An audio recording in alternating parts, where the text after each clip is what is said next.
I look forward to speaking on September 15 at your event. My opening keynote topic is about sustainable development, SDG Impact, by the data center and the ICT sector in the race to net zero, which means zero carbon, zero dirty fuel, not using any water, zero emission, zero waste and depletion of resources as we continue to grow the cloud computing sector. Well, it's very important to me and a lot of other people, Laura. Congress just passed on Sunday, August the 7th, the Inflation Reduction Act. It was actually a very close tie. It was a 50-51. And if it wasn't the vice president as a tiebreaker, we probably won't be able to actually pass this. But we're glad that we are continuing. This bill aims to address historical investments to combat climate change, which is very germane to the topic that I'll be discussing and actually what we're facing to the data center. So wish us luck in America, Laura. The bill is going through the House this week and is expected to be passed.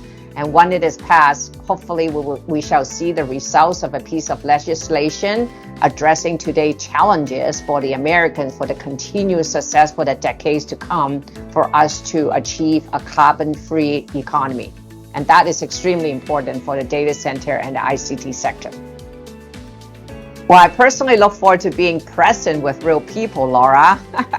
I personally also looking forward to meeting you and supporting you at your event and your colleagues. So thank you for Datacloud for actually putting this event together. It's actually the first time, I think, for you guys to actually come to US and you chose Austin. Austin has been facing severe weather conditions due to climate change. It's just really sad that a lot of times the community lost the electricity, data center wasn't up and running, and even lives and animal lives were part of it. So personally, I really like to have a chance to attend all the events in presence. And like any other events, I make myself a promise that when I'm physically present, I value my presence more to engage in meaningful connections with the people rather than be on the phone or, trying to do multitasking and whatnot. Physically there, but mentally not really there. So I wanted to make a change on this habit. So specifically, I really like to join even the pre-event agenda that you guys all set up, like the leadership summit, if I can get an invitation, the networking reception, and more importantly, the ad hoc interactions with people. Datacloud did an amazing job in the speakers lineup. So thank you to you and your entire colleague for working so hard. And I personally have extended the invitation to any of my clients. So hopefully we can all have a chance to get together. And I'm personally looking forward to this opportunity to connect in person, ignite new ideas, making new friendships so we can all collaborate on more carbon-free projects together to drive results in our journey. Well, I'm a computer scientist, Laura, as you probably know, and I like to make informed decisions using a science-based target approach based on data, oftentimes with my InfoPrime clients. Let me share some of the specific data in terms of the biggest difference. AWS has just reported a run rate of over $60 billion per year since Andy Jassy took over as the CEO role from Jeff. And it's reported by Brian Olszewski, the CFO. The strong growth continues to come from enterprise, government, education sector, and then of course the AWS, where they started with all the startups. I would say GCP and Azure also reported a very high 30 to 40% growth year to year. If we account for Alibaba Cloud in China, what we're talking about is at least 100 to 200 billion annual run rate for the cloud computing growth demand. That means there are a lot more data. That's why I think your title is so appropriate, data cloud. And data center, more of them is going to be popping up, storing more important data that generated or accessed by the devices in these new megacity. So sustainable development, cloud circular economy business model, net zero projects are the key trends will make a big difference. And it has a potential to have huge impact starting this very year, 2022. And the target is on actually everybody's mind already, Laura. and we call that Horizon 2. All cloud providers are already working on their net zero plan, so that's why I call it the race, including actually brand equity differentiation, which I'm sure many of them will try to compete for a slice of the mind share and maybe even get their billboard to be listed in the Times Square.